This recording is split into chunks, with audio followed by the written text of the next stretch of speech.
Solitary bee homes really aren't complicated, to be honest. You can make them out of many different things. You can make them out of straws, plastic straws that you get from eating fast food. You can use bamboo sticks, hollowed out bamboo. You can use get dowels, hollow them out. So there's many different ways. But the reason particularly I have this type of bee home is because it's just something that I found that's consistent enough that I can have reusable material and I don't need to get any new material. And it's really easy to install and fairly simple to make. So let me just get started to show you how that works. So the first ingredient you need is something very simple around everywhere, especially here in Washington, but it's just a log. This is just a piece of branch from a tree that was dying. It's not rotting, so you don't want any rotting wood. You just want some solid wood that if you knock on it gives a good bounce. So, but just any old wood really works. So now we're just going to take the piece of wood and I'm going to measure about 5 inches off of the end. I'm going to cut off the bad end, and then we'll just have a piece to drill some holes in it.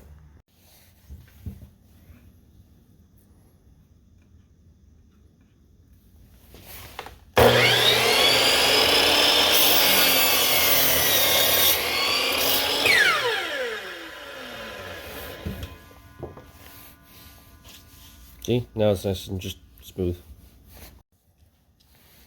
Measure about 5 inches, it's about right there. Just gonna put that up against it.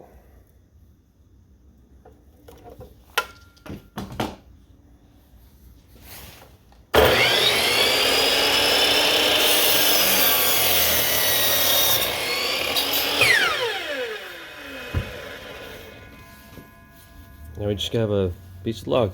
So now the next step is to drill some holes in it. Now when it comes to the holes of the so much sawdust of the blocks of wood, I typically like to use 2 to 3 different sizes, because remember there's hundreds of different species, especially depending on where you live. So and they all like different sized holes. So it is important to at least use a few different sizes and not just ones for mason bees. So here I'm using a 1/8 of an inch, a 3/16 inch, and a 1/4 inch a bit. This is bit set is just from Walmart. Pretty cheap. I think it was like $17. You could get yourself, really simple. Now I'm using a drill press to make these holes. You can also use a regular old drill that you have, because not everyone has a drill press in their garage. But I make these in good quantity to sell, so that's why I have a drill press. It just makes life easier. But for you, honestly, you can use a handsaw with all the cutting that I've been doing, and you can also use, like I said, a drill and other simple hand tools that most people have in their garages. So all right, now I'm going to set this up and start drilling.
pieces of wood. They both have large holes in them. Now I'm going to do 2 more sizes, and then it'll be done.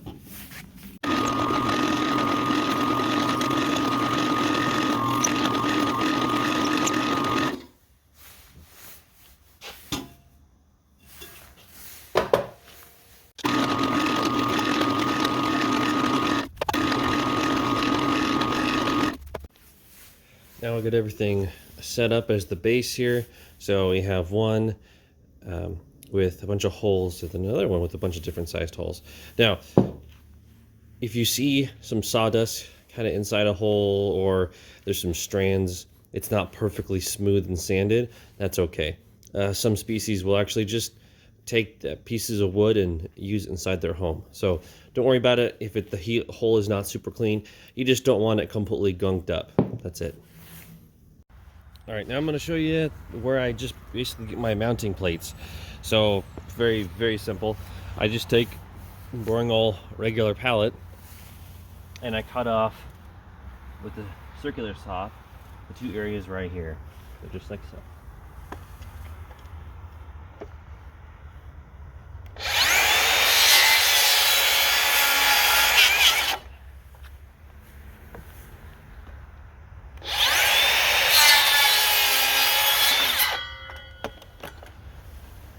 Simple.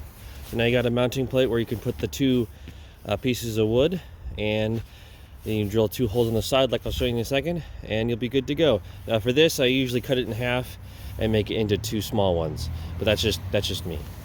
So I just took that mounting plate and I cut it in half, so now we have a piece roughly about 9 inches long. And then now I'm simply going to take it, I'm going to kind of think about where I want to put it, and I think I'm going to end up doing this, and then now I'm going to mount it to the plate. Now to make the plate, make sure that you have a place to mount it. It's just easier to have a preordained hole on each side. So I'm just going to take that, pick a spot in the very edge in the center, get it out a bit, like so.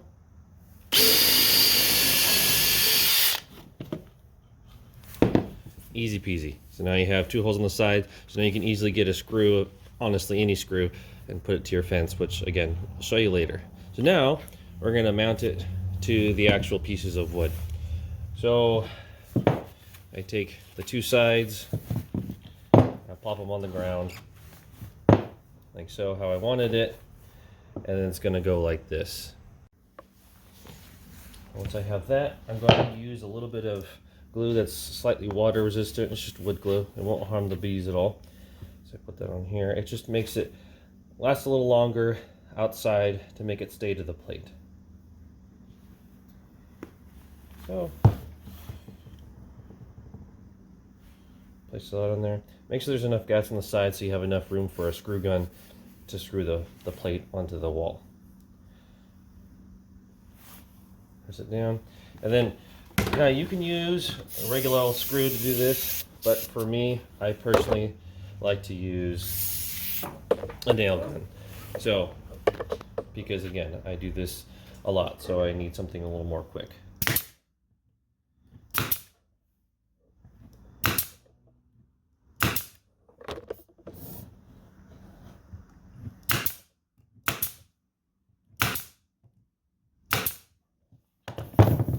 And again, what I like to usually do is I'll have it in a 4. So 2 like this, I just have it in a 4, 2 like this, and 2 like on this direction. So it just makes it stronger. So, and there you have it. There is a solitary bee home. Simple as that. Then you just mount it like so, and you got it. Now let's show you how to mount it. Alright, so now I'm going to show you just how to mount the solitary bee home. It's really not that hard. It's very simple. Just make sure you pick an area that these holes are facing at least 2 degrees southwest. Southwest is where most of them will like to put their nests in. So that's the only reason you want to do that. So it's just going to mount like this. You can also mount it like this on a pole, like on this 2x3 or a 2x4. if you have some steaks. So it's very versatile. Is again reason why I specifically like to make this style of bee home. It's just so useful in so many different scenarios. Now, once you have your place, then you just pick your screw. So first going to make a pilot hole, like so. Now I know where the first one's going to go.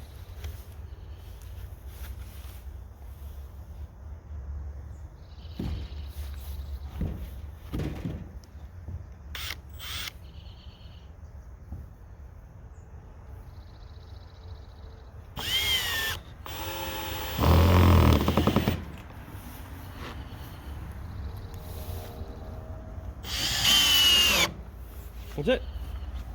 That's all you need to do. Simple as that.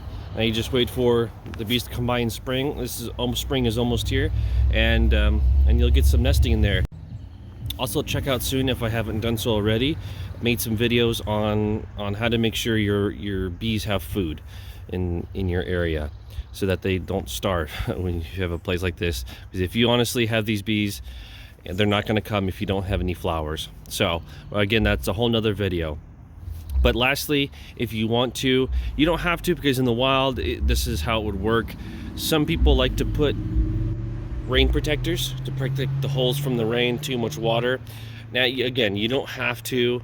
It's really not a big deal, but some people like to do that just for extra protection for the bees. But in the wild, they don't usually get that. So for me, I believe that this is just fine. This is totally enough.